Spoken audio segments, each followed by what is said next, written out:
Bismillahirrahmanirrahim. Assalamualaikum warahmatullahi wabarakatuh. Perkenalkan, nama saya Willy Lady Widya dari Program Studi Matematika Fakultas Matematika dan Ilmu Pengetahuan Alam Universitas Islam Bandung. Langsung saja, di sini saya akan mempresentasikan hasil penelitian saya yang berjudul Aplikasi Matematik dalam Akad Mudharabah dan Musyarakah Bank Syariah menggunakan metode Profit and Loss Sharing. Latar belakang saya memilih penelitian ini yaitu terutama Bank Syariah adalah bank yang dalam aktivitasnya, baik menghimpun dana maupun dalam rangka penyaluran dananya, memberikan dan mengenakan imbalan atas prinsip bagi hasil. Bagi hasil mengedepankan prinsip keadilan dan kebersamaan dalam usaha, baik dalam memperoleh keuntungan maupun menghadapi risiko. Prinsip tersebut mulai diterapkan oleh Bank Syariah dengan tidak membebani nasabah untuk membayar bunga. Bank Syariah menggunakan bagi hasil atau nisbah yang disepakati di awal, sehingga hal tersebut dapat menarik minat nasabah atau penggunaan Bank Syariah dalam melakukan transaksi menabung ataupun melakukan pinjaman. Prinsip profit and loss sharing merupakan inti atau karakteristik dalam perbankan syariah. Tetapi dalam kegiatan bagi hasil ada dua akad yang dapat digunakan dalam perbankan syariah, yaitu al-mudharabah dan al-musyarakah. Kita masuk ke rumusan masalahnya.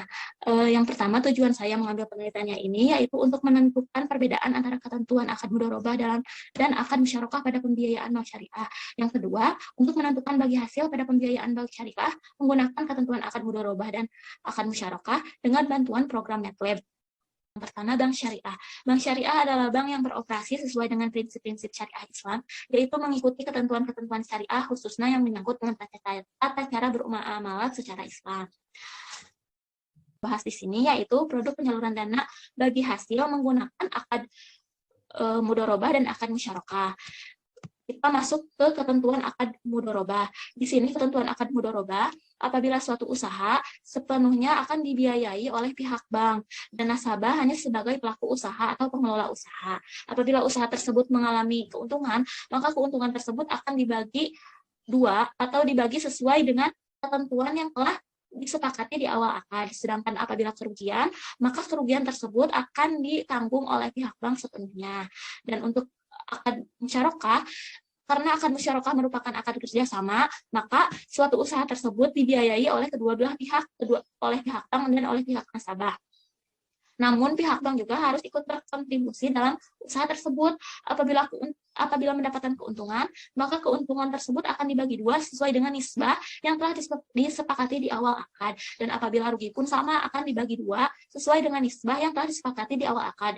Kita masuk ke model matematika profit and loss sharing. Di sini ada suatu rumus STP sama dengan IT ditambah BTV ditambah CT, di mana angsuran pokok yaitu angsuran pokok ditambah cicilan ditambah porsi bagi hasil. Di sini saya mengasumsikan seorang pedagang akan mengajukan pembiayaan kepada pihak bank sebesar 20 juta menggunakan akad mudharabah dengan jangka waktu pengembalian selama 3 tahun dengan secara berangsur.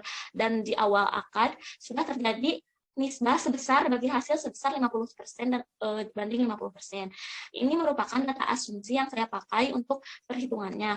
Di sini yang pertama kita akan mencari angsuran pokoknya. Di sini dengan rumus ini maka menghasilkan angsuran pokok sebesar 555.000, dan yang kedua mencari besar bagi hasilnya. Di sini sudah diketahui untuk bagi hasilnya sebesar 97.200, dan yang ketiga menghitung angsuran yang harus dibayarkan pada bulan keteknya, yaitu di sini sudah diketahui sebesar 652.000. Ini merupakan tabel perhitungan laba dengan menggunakan metode profit and loss sharing. Apabila kerugian pada bank syariah sepenuhnya akan ditanggung oleh pihak bank. Sedangkan apabila pada bulan tersebut pedagang tidak bisa membayarkan angsurannya, maka angsurannya akan dimasukkan ke dalam cicilan. Untuk akad musyarakah sama, hanya saja pada contoh kasus akad musyarakah di sini pihak bank hanya membiayai maksimal 70% dari pembiayaan yang diajukan. Jadi untuk pembiayaan akad musyarakah di sini sudah diketahui untuk angsuran pokoknya sebesar 444.000, dan untuk bagi hasilnya di sini sudah tertera berapanya.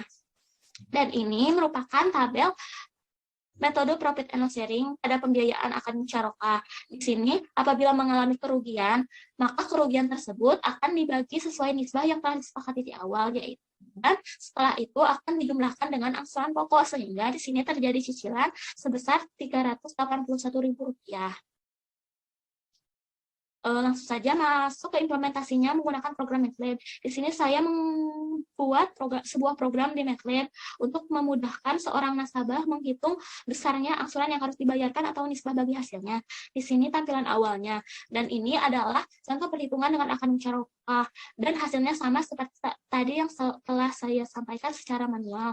Dan ini untuk akad musyarakah hasilnya akan seperti ini.